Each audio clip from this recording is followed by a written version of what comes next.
Hey guys, this is Ted Kelly again with another Ted's Hospitality Minute. Hey, we've got a great guest on today. His name's Warren Aston. He's with HFS Concepts 4, and he's going to talk a little bit about what he's experiencing in his side of the world.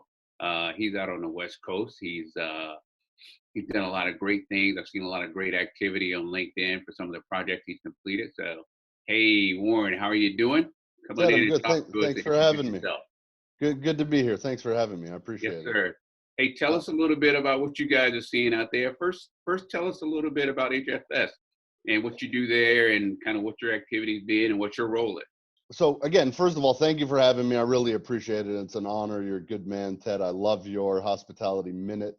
Um, yeah, to everybody out there and yourself, what a crazy time we're in. I hope everybody is safe and healthy, and let's stay that way.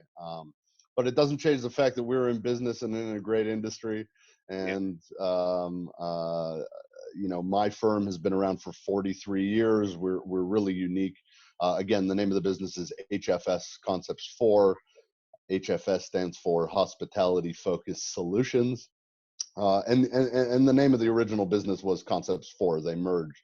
But we're the originator of the turnkey interior design firm. So we offer all of the elements needed to complete a hotel project: architecture, interior design, procurement. We have a secondary office in Shanghai and one here in Los Angeles.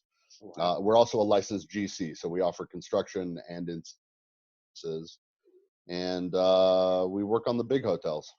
wow, wow. Now, you guys still have a lot of projects going, or did your stuff kind of slow down with the COVID crisis as well? I know I saw a couple of projects you posted that look great, by the way. Yeah, thank you. I'm always posting, trying to get as much out there as possible. It's an interesting time, obviously, and what I've found to be really interesting, especially in the last month or so, we have a lot of projects that we've been working on that actually got put on hold, understandably. Particularly in the beginning of the quarantine, it was so unknown as to what was occurring. Hotel owners were more concerned clearly about paying their mortgages and taking care of their employees, and that's understandable. In the sense of renovations, things were getting put on hold, although there were quite a few projects we've been working on that were at that later phase, so they continued. But in the last few weeks, we've picked up some new projects, which have been unique. And I actually have one that I should be hearing back from today or tomorrow, who told me just the other day that he was dealing with his lender and truly trying to speed up the pace in the sense of getting the PIP completed. Right. Obviously, there's a downturn right now. If he's able to do it, it's a great time to do it, as opposed to once we're through this thing, needing to take a whole floor out and losing the potential revenue at that point in time. Right, right. But we're working on, again, we're really working on a lot of the bigger projects at this point in time. Things like the Sheraton, Oklahoma City. We're doing a couple big DoubleTree conversions, one in Ohio, one in California. Right. There's quite a few projects that we're still working on, and again, we've recently picked up some new ones. That's excellent. Did you, for your guy that was trying to go to his bank, did he sense that his bank was comfortable lending money right now to hotelers, or was he kind of, feeling like they might have been getting cold feet?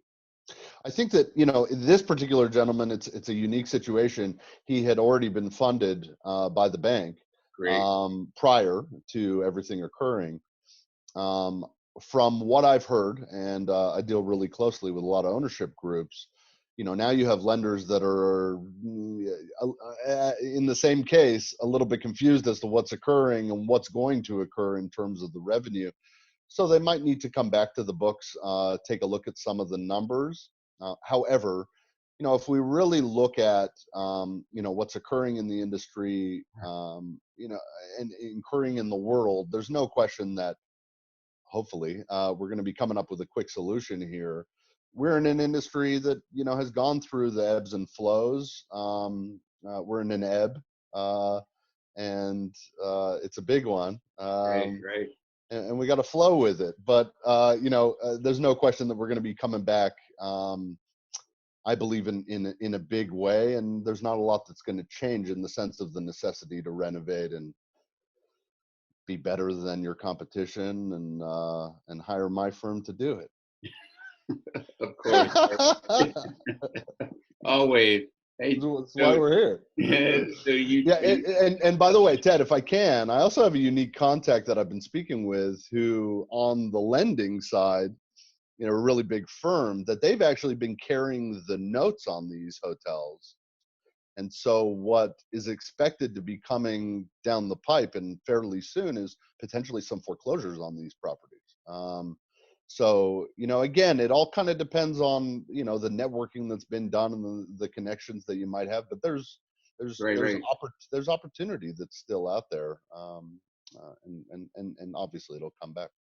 Yeah. Well, I'm just hoping, I don't know how, your client base is probably fairly large. I sense that, and reason for asking the question about the banks, I sense that in some of the smaller guys situation, it sounds like there's a squeeze on them, or looking like the squeeze is coming, on them getting money or having access to being able to do PIPs, more or less pay their mortgages, right?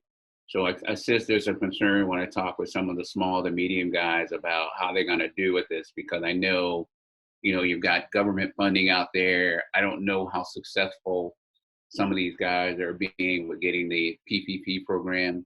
I know the first round didn't sound like a lot of the small guys were able to access Mhm. that pool, including us.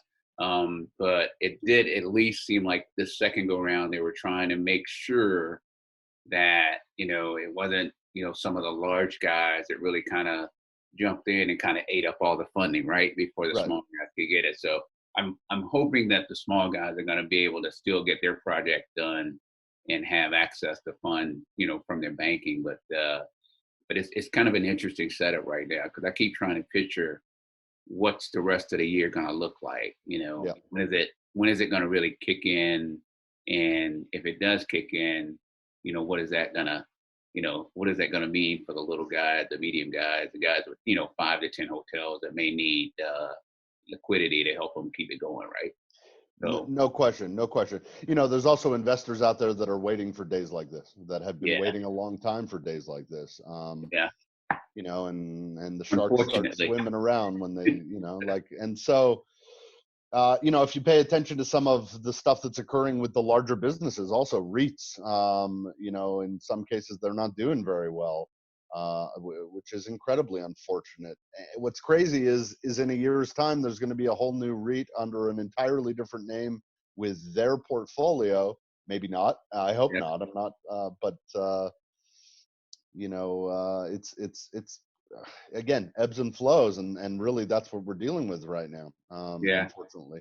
I will say that on the lending side, again, they're trying to figure things out, but it's still a profitable business that we're in. There's yeah, no question it's going to be coming back, and I think everybody knows a little bit of that. However, some are taking advantage of others. yeah, um, yeah. yeah.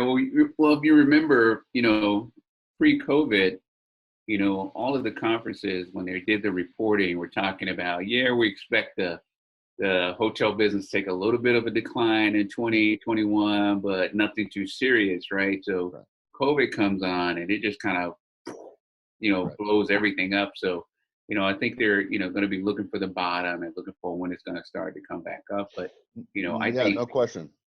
from the REIT standpoint, I think a lot of the REITs that were planning to execute a lot of PIP work have pulled that money back, Right. and basically you're sitting on the sidelines waiting to see, hey, is this going to last a long time, a little bit longer, Right. or into the end of the year before they start releasing money, because it may be an opportunity for them, by Well, not they're spending they're that. they're also a public business, right? So they have to Right, keep their right. investors happy. Spending the money isn't what's going to do that. So yeah, I actually have a client that right before this hit, we were about to start working on one of his hotels, which will still happen. And what he told me was that because they're a public business, at that point in time, their stock was not doing very well, to Right, say the right, right. least. That they were putting things on hold. Yeah, So yeah. yeah, So it's it's interesting. it's a very interesting time we're in, and what do they call it? A black swan event. So where I believe it, all of that and then some. So Right. I want to say thanks, Warren, for giving us some time today, and appreciate you lending us your knowledge of the industry and how things are looking out on the West Coast. And hopefully we'll be able to have you back sometime so you can talk about the good stuff that's going to be happening here soon, right? Ted, my pleasure. I'm looking forward to shaking your hand soon one day. Yeah, Yeah. that sounds like it's a novel idea right now. That is like, no, that's not going to happen anytime I'll, soon. But anyway, I'll thanks have some again for the hand time, man. sanitizer in my pocket. I'll have the hand sanitizer ready. I'm kidding. I'm kidding. Take care of yourself. Be safe. Again, thank you for having me. That was an awesome TED Minute. All right, man. Thank you. Take care of the family and stay safe. Bye All bye. the best.